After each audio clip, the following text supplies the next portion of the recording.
Hey guys, welcome to my book talk. I'm sure most of you guys have heard of Winnie the Pooh, but did you know it was actually based off of a true story?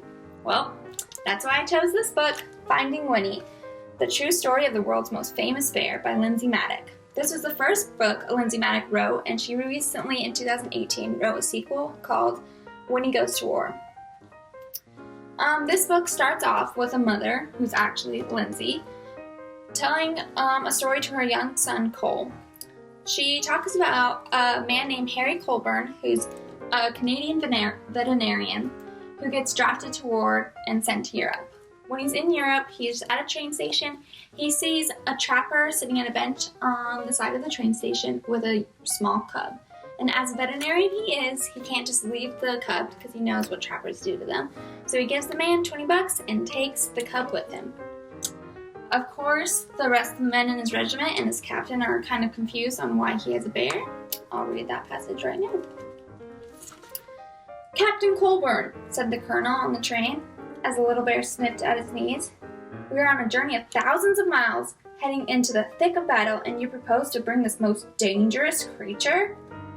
Bear stood straight up on her hind legs as if to salute the colonel. The colonel stopped speaking at once, and then in a quiet voice he said, "Oh, hello." The men of Harry's regiment squeezed by to have a look. "I've decided to name her Winnipeg," Harry told them, "so we'll never be far from home. Winnie for short." I chose that passage just to show how random it really was for them to come across Winnie. The next passage I wanted to read is just to show how true this story actually is. When Harry visited Winnie at the zoo, he saw how happy she was. She was being raised, she was truly loved, and that was all he had ever wanted from the moment they met at the train station in the White River.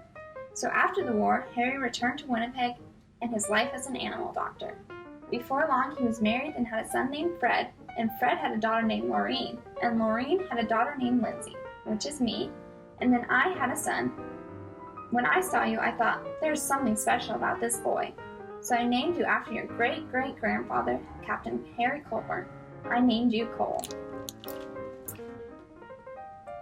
So I chose to read that passage just to show that Lindsay Maddock is actually Captain Harry Colburn's great-great-granddaughter.